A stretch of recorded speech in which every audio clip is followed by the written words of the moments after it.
Hello and welcome. This is a patch 9.3 preview of World of Tanks. The main focus of the video is going to be the three new American light tanks, the T-37 at tier 6, which is this little bugger, which is pretty much just Chaffee on steroids. The M41 Walker Bulldog, a very fun little tank. And the T-49.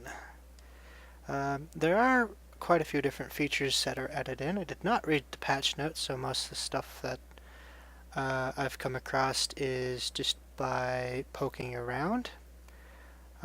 Starting off with the service record, there are a few new awards that I noticed. This one being one of them, Fighter. Destroy 4 or 5 enemy vehicles in one battle. As far as I know, that's new. Along with Duelist, destroy at least 2 enemy vehicles that cause damage to your vehicle in the battle. Details right there. Let's see. Shell Proof, I believe this one is also new. Just linger on that for a moment to let people read. Then there's Spotter. I believe this one is specifically for light tanks. Or at least more light tank oriented, along with Fire for Effect,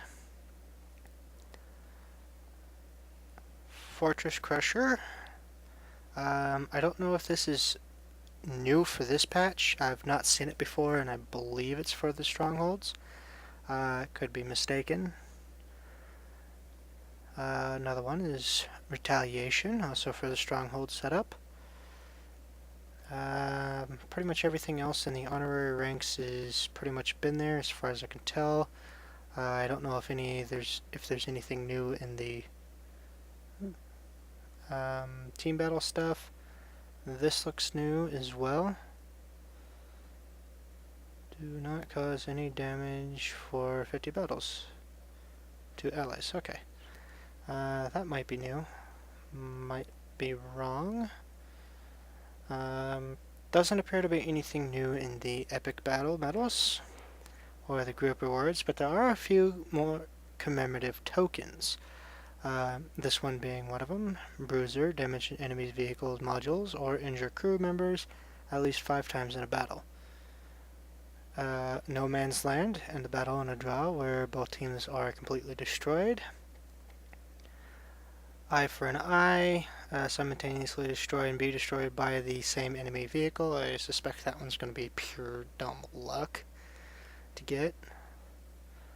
Hand of God, survive and win a battle having received damage from at least 4 enemy vehicles. Heavy tanks are probably going to be getting this one a lot if they're any good. Demolition Expert, destroy an enemy vehicle by causing its ammunition to explode. That's going to be a fun one to get. Arsonist, destroy an enemy vehicle by setting it on fire. German tanks are probably going to be, well, fairly well represented there, mostly because they do catch fire fairly easy. King of the Hill, God of War, and Rock Solid, I believe, were introduced last patch. Stage awards, these are for strongholds, pretty much. Skirmishes, strongholds. I've not seen this one before. That one's for Clan Wars. So, no idea if that's new or not. Those are just special medals, so no point focusing on those. Going back onto the American light tanks. I have had a couple goes in each of these. Test server rules apply, pretty much everybody's gold, not like it really makes a difference. And pretty much here's why. These things have no armor whatsoever. But pretty typical for these tanks. I believe the Chaffee might be along the same lines as this. I don't know, I've never played the Chaffee. I've never really looked at the Chaffee. I'm not much of a light tank driver, so yeah. But 680 hit points, pretty good for a tier 6 light tank. There's plenty of other tier 6s that wish they had that much HP. Has a maximum weight load limit of 26 tons with a 500 horsepower engine, which does give this a fairly good horsepower to ton of 21.16. Turns fairly quickly. I've not actually had a chance to actually run these things flat out without being shot at. If I can do some superficial testing, I might actually be able to comment on that more. But see, for this one in particular, it just kind of seems to drag its heels about it until it actually gets going. So I don't know what's going on with that. Hull armor, 25 on the front and sides. So an inch worth of armor there for people that don't know metric. And 19 on the rear, but it's fairly well angled. But these things do not rely on their armor whatsoever. Turret, very, very poorly armored, which kind of came as a shock to me. Just given the history of American tanks in this game, I would have figured the turret to be at least a little bit sturdier than it is, but I didn't look at the numbers beforehand. 31 millimeters at the front, not really gonna bounce anything that's gonna be shooting back at this thing. And 25 on the sides and rear.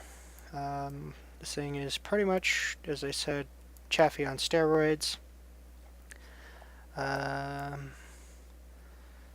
turret will spin around very, very, very quickly. It actually, for some reason, seems to turn a lot faster than the tank does.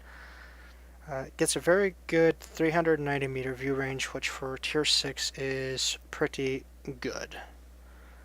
I believe the only other tank at tier 6 that has that type of view range is the Hellcat. It also gets a pretty meaty radio with 745 meters signal range.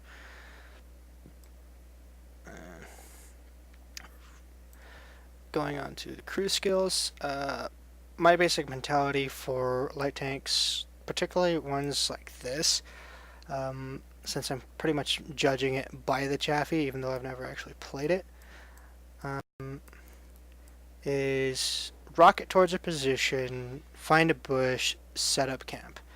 And I went with 6 cents on the commander, and then camo.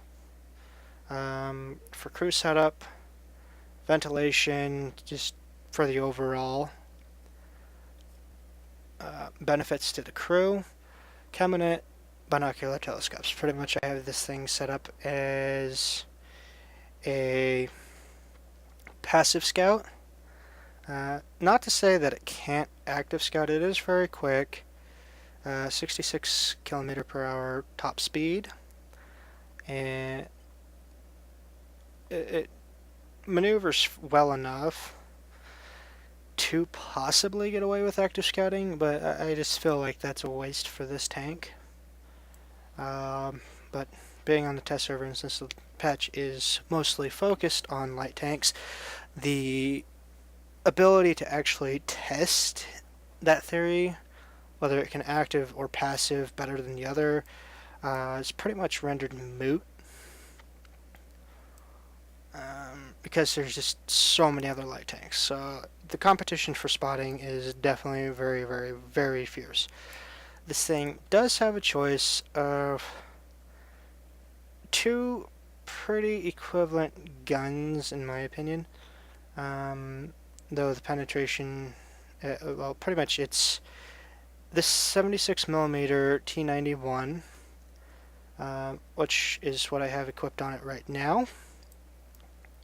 Extremely fast firing, relatively accurate. Let's pull up the gun stats.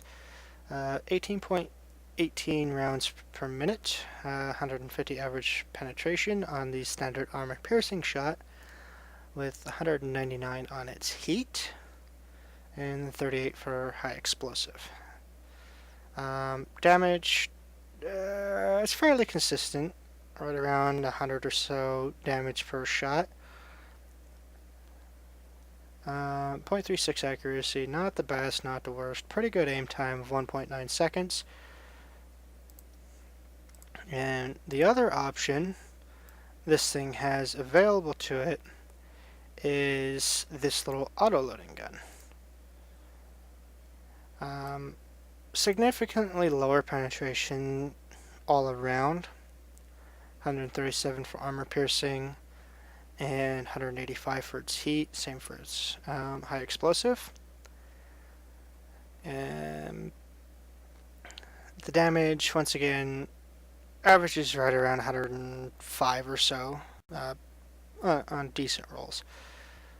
0.38 accuracy, so it's the same. Lower aim time, but still pretty good, 2.1 seconds.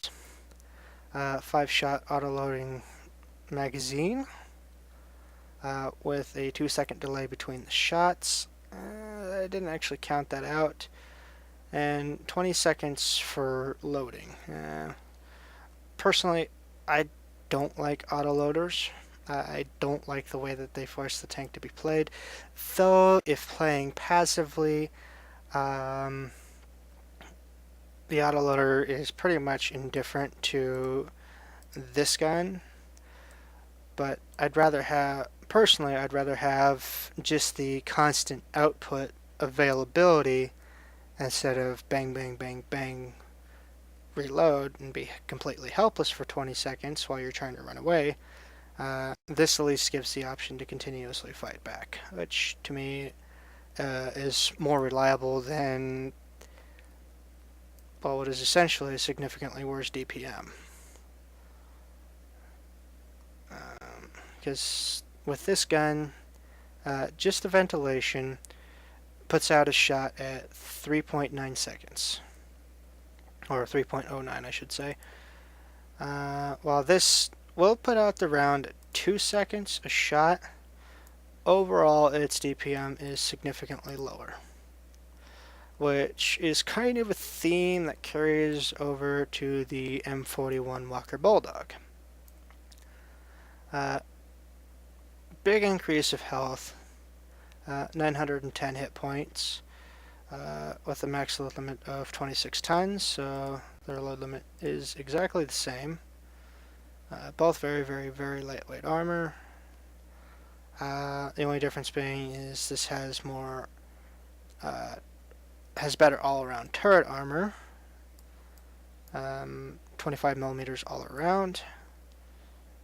And 19 at the back. Once again, fairly well sloped, but really not going to matter much. It's only 25 millimeters. Pretty much everything's going to overmatch your armor.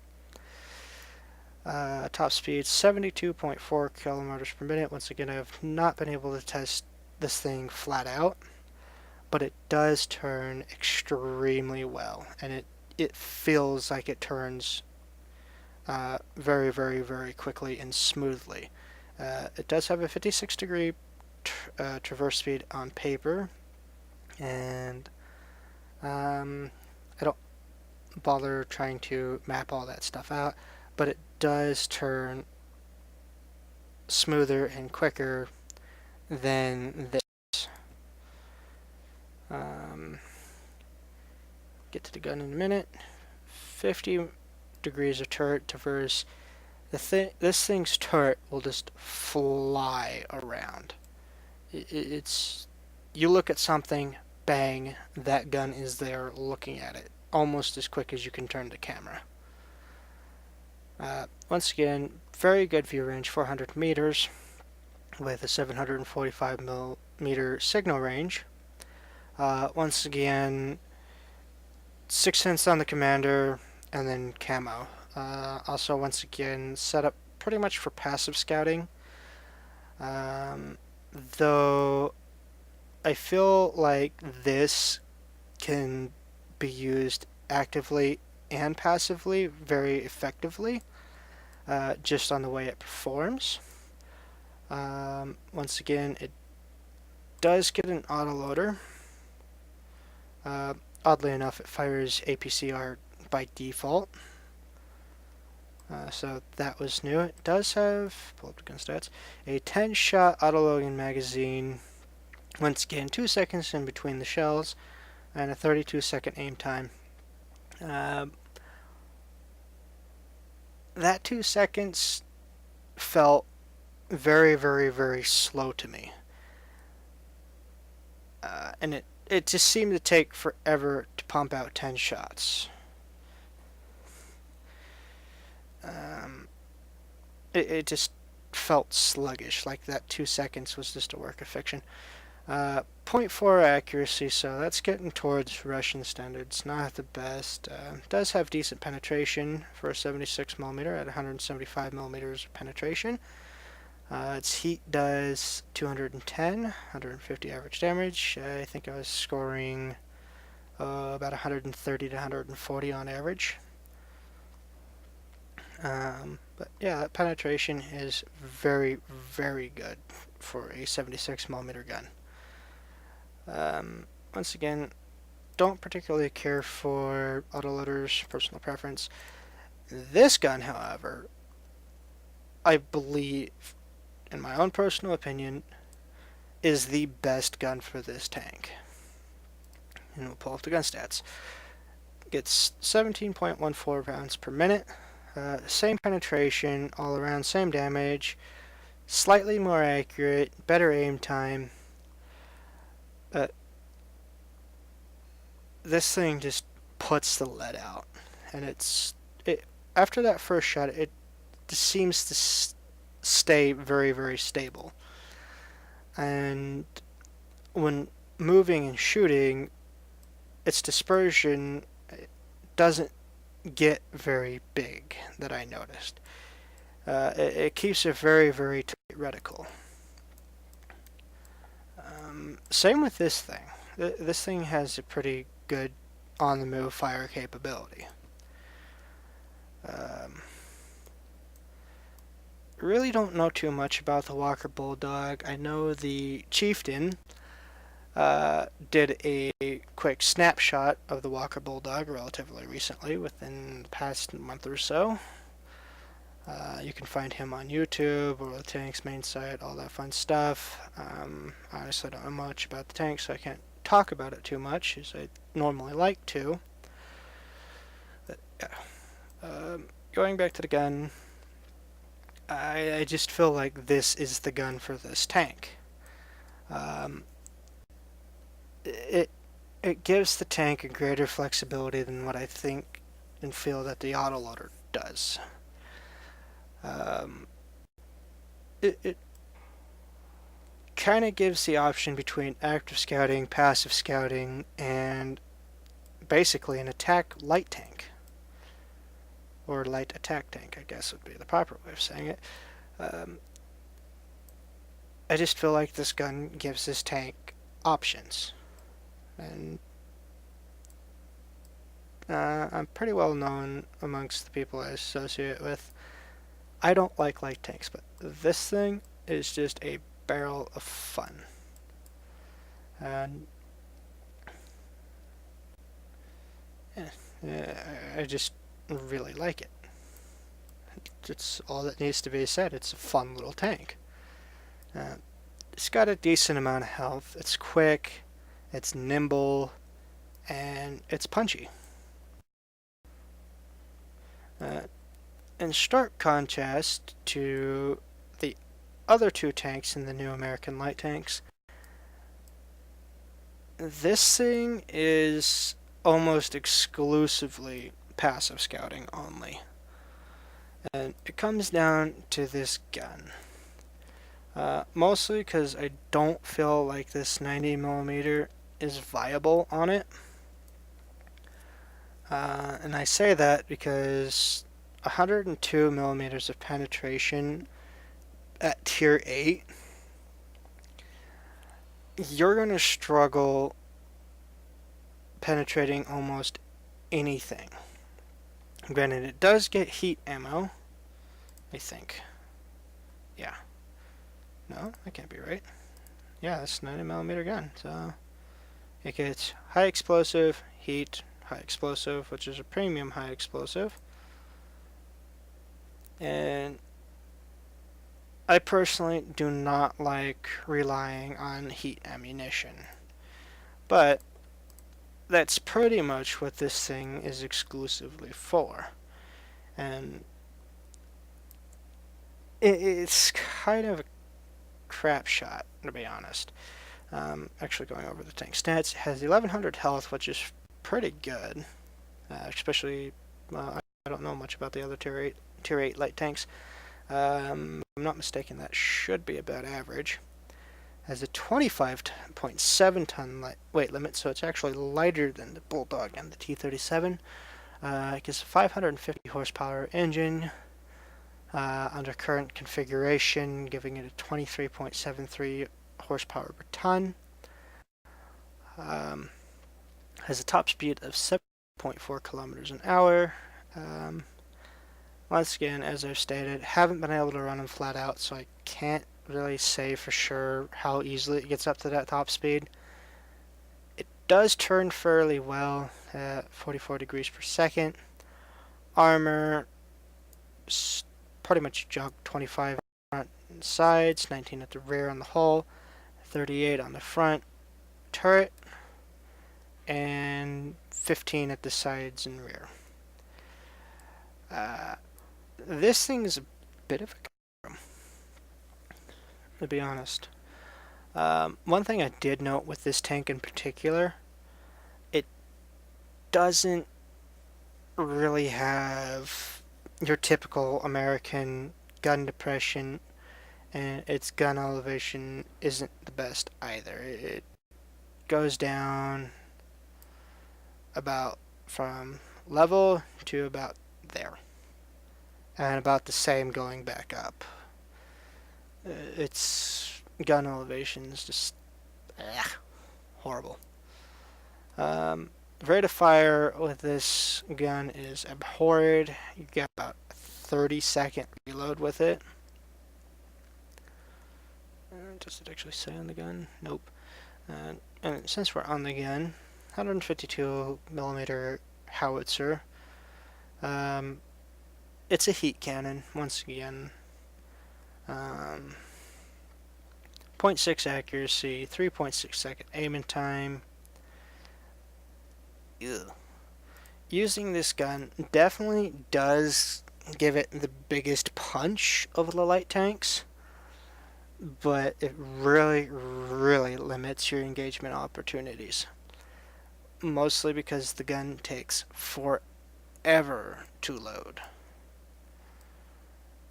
And when you're a lightly armored tank, that's kind of the last thing you want, especially when you're trying to fight for your life. This gun, this thing just gets crap for guns, basically. And I don't like it. But the nice thing is, its heat ammunition is for credits. So, that's nice. And, 770 credits per shot is very, very cheap for that type of round. And I don't think the price is quite right. But I don't care for using heat. The turret turns pretty well, 4 degrees per second. Has the same view range, same signal range as Walker Bulldog. But unlike the other two, I firmly believe this thing is passive scouting only.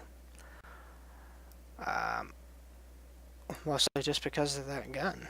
I've not actually used this gun on it, and I'm really not incentivized to do so.